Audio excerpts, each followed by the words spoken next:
The topic of this lecture is echelon form of matrix. We'll cover these points in this lecture: augmented matrix, elementary row operation, example 1, row echelon form, reduced row echelon form, some examples, solution by Gaussian elimination, solution by Gauss-Jordan elimination. All these topics we are going to cover. So let us see first topic, augmented metric. What is the mean by augmented metric and elementary row operation?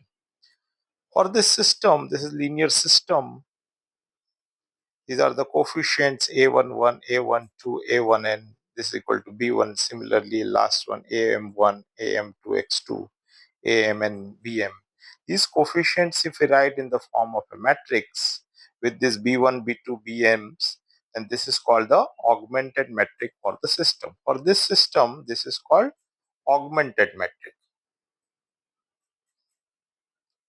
Now let us take this example. Here this is the system. You can see the coefficients. The coefficient is here 1, here again the coefficient is 1, here coefficient is 2 and the 7. So first equation's coefficient is written as a 1, 1, 2, 7. So this is the first equation. Like this with the coefficient of second equation and the coefficient of the third equations with these column represent the part which is on the right hand side of the equations.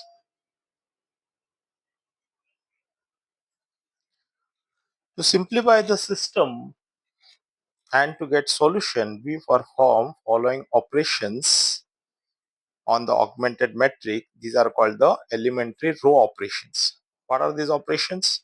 Multiply a row by a non-zero constant. So that you can multiply any row by a constant. Suppose the first row is multiplied by 2.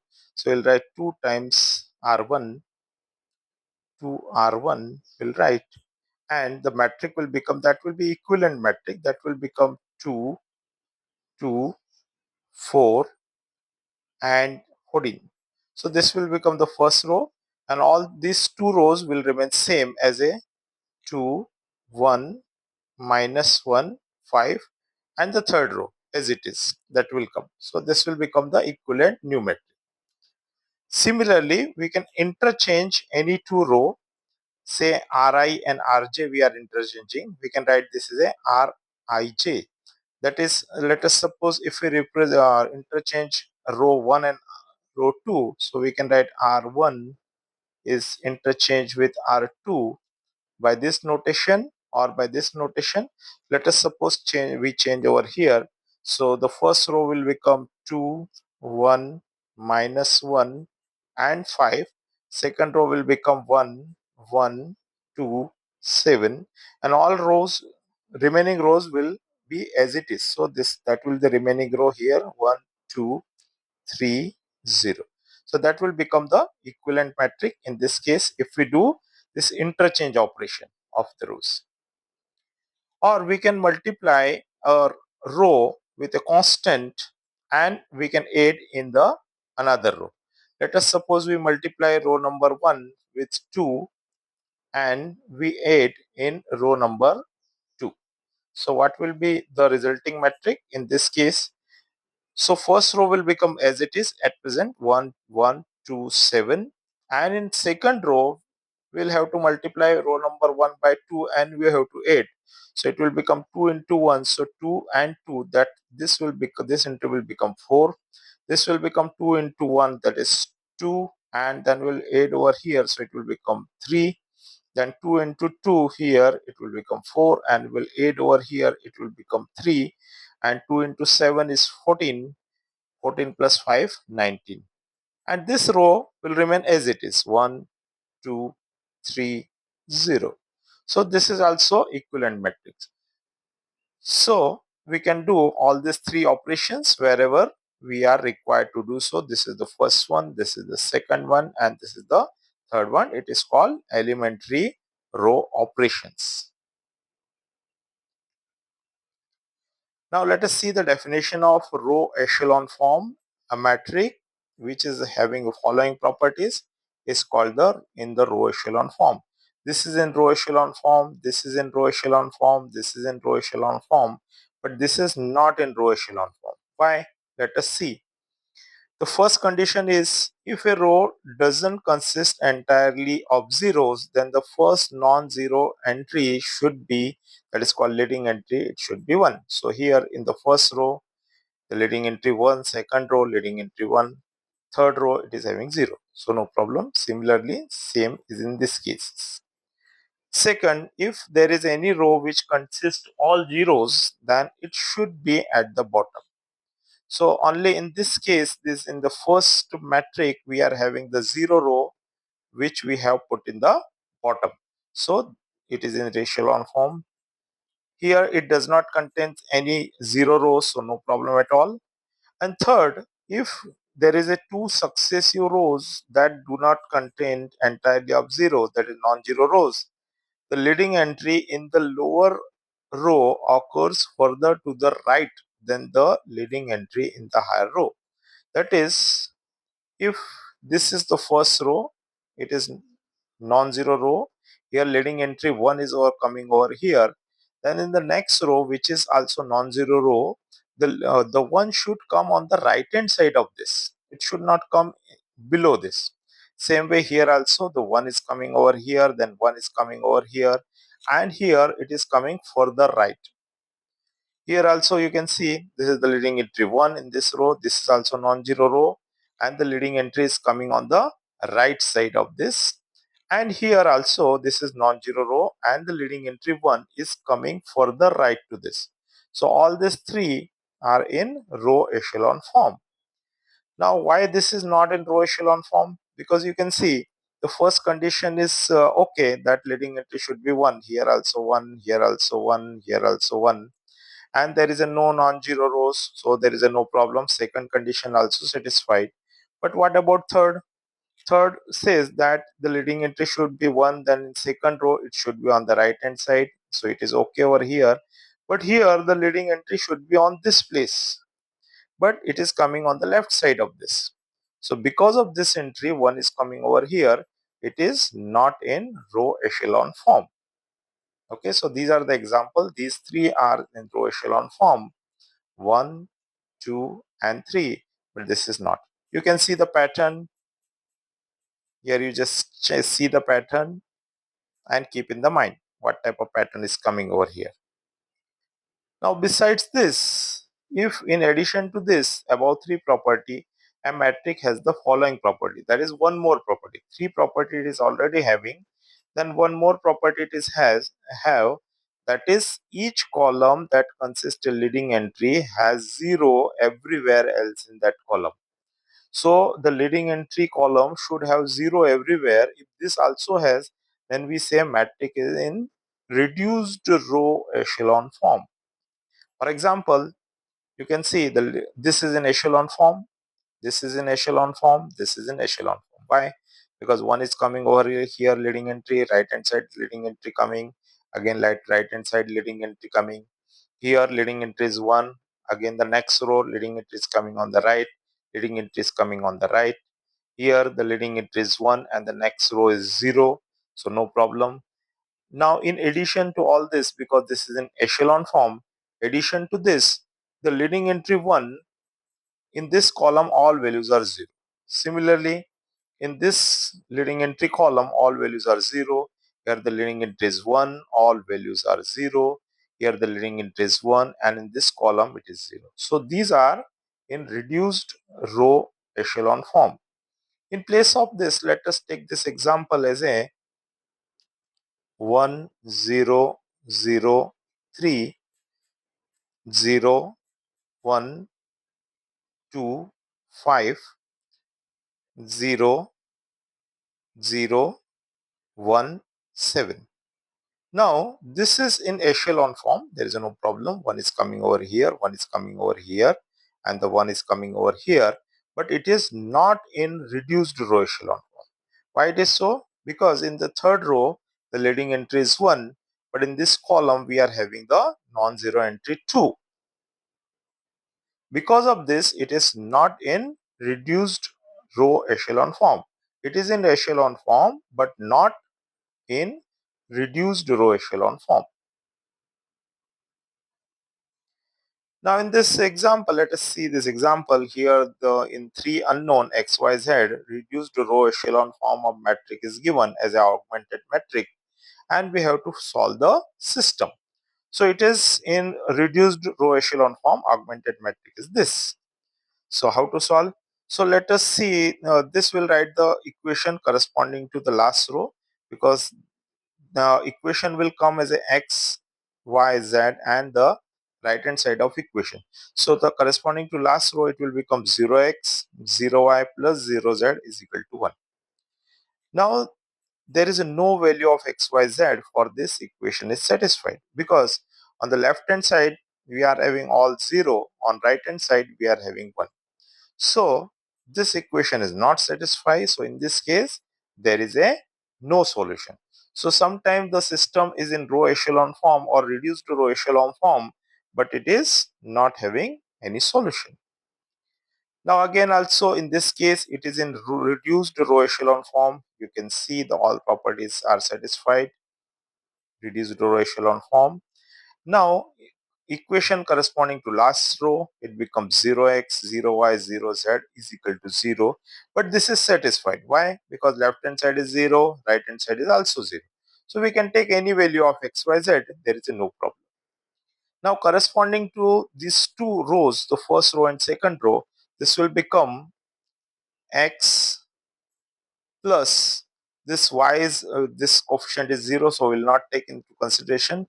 3z is equal to minus 1. So this will be the first equation corresponding to first row, and the second row will become y minus 4z is equal to 2, which is written over here. Now in this case, what we'll do, we'll write this into corresponding to leading entries. That is, we'll write this is a 1 is equal to minus 1 minus 3z, and y will write as a 2 plus 4z. And here we take z is equal to say some t, where t is any real number. So in this case, it will have a infinitely many solution, because t can take any value, any real number. So correspondingly, we'll get the value of x and y. How we'll do this? Let us see in the next slide. So as I told you, these equations become like this, and z we take as a t. So the first entry will become x is equal to minus 1 minus 3t, y is equal to minus 2 minus 4t, z is equal to t. As a particular, let us take z is equal to t is equal to 0. If I take this entry as this, and what is the value of y? Y will become 2 minus 4 into 0, so y is 2, and x becomes minus 1 minus 0, so minus 1. So this will be the first solution. Now let us take t is equal to 1. So what will be the solution? Z is equal to t is equal to 1. So z is equal to 1. What will be y? Y will be 2 minus 4t, that is my 2 minus 4, that is minus 2, and x becomes minus 1 minus 3, that is minus 4. So we are getting the another solution. This was the first solution. This is the second solution, where x is equal to minus 4, y is equal to minus 2, z is equal to 1. So like this way we can find infinitely many solutions. So we'll write here, this system has infinitely many solutions. So let us see this third example. Here also it is in reduced row echelon form. Leading entry is 1, all values are 0. So corresponding to second and third row, there is no problem, because left hand side will be 0, right hand side is 0, here also and here. So corresponding to first row, the equation becomes this. Now we'll write in terms of leading entry, so it will become x is equal to 4 plus 5z plus minus z. So this becomes this equation. Now let us take, because two entries we will have to take, let us take y is equal to t and z is equal to s. So in this case, x will become, because of this, it will become 4 plus 5t minus s. Y is a t, z is equal to s, which are the parameters we can say, or these are the real numbers. We can change the values of this. So here also we'll have a infinitely many solutions as we have seen in this example. So sometimes system has no solution, sometimes has particular solution, and sometimes it is having infinitely many solutions. It depends on the metric. Now let us solve a question. Solve the system by Gaussian elimination. Gaussian elimination means what we'll do? We'll write from this system the augmented metric like this, and we'll convert into row echelon form. So what will be the row echelon form? We'll see after doing some operations, the row echelon form will become this. You can see this is in row echelon form. The one is over here. The one leading entry is coming on the right and leading entry is coming on the right. So it is in row echelon form. So our target will be only this three. First, what we'll do, we'll see the system, we'll write into augmented metric and we'll convert into row echelon form by doing some operation. So let us see what are the operation we'll have to perform. First, the leading entry should be 1. So leading entry is 1 already over here. So we'll use the row number 1 to make this in row echelon form. So what we need this should be 0 and this should be 0. How we can achieve this? We can achieve this by in R2, in row number 2, if we add minus 2 times R1, and in R3 if we add minus 5 times R1. Why we are doing this? Because of the presence of 2 over here and 5 over here. So these two I have written over here. Let us see if this happens, then what will happen? So the first row will remain as it is. You can see over here this first row is this. The second row will become, because of this operation, 1 into minus 2. So 1, 1, 1, 2 as it is. Minus 2 when we will multiply and add over here, so it will become 0. Minus 2 will multiply over here and add over here, so it will become 1. Minus 2 when we will multiply and add over here, so it will become minus 2. And when minus 2 will multiply over here and add over here, it will become minus 2. So this is the second row which is written over here. Similarly, this operation when we will perform, this will become the third row as a 0, minus 8, minus 11 and minus 19. So this will become this row. So after doing these two operations, the metric will become this. Now, is it in row echelon form? No, at present no. Why this is so? Because first is coming over here, the next entry is coming over here 1. But the next entry in the third row should be 1. It is not 1. So to make it 1, what we'll do? We will convert this minus 8, it should be 0. So we'll multiply row number 3, we'll add in row number 3 8 times R2. Why we are multiplying 8 times R2? Because minus 8 is appearing over here. So if we add 8 over here, 8 multiply over here and 8, we'll get the value 0. So when we'll do this operation, you will easily find that this metric is converted into this metric. Now you can see, is it in row echelon form? No, still it is not in row echelon form because minus 27 is appearing over here. So finally we will divide R3 by minus 1 by 27, that is multiply by minus 1 by 27. We'll get this metric which is in row echelon form. You can see one over here, one is over here, one is over here. So it is in row echelon form. Now we'll write into the terms of x1, x2, x3. So it will become, now we'll write this system as a, starting with the row number 3, it will become x3, is equal to 35 by 27. The second row will become x2 minus 2x3 is equal to minus 2, and the first row will become x1 plus x2 plus x3 is equal to 2. So putting the values over here of x3 will get the value of x2, and when we'll put the value of x2 and x3 from these two equation, when we'll put over here, we'll get the value of x1. Let us see how we get these values.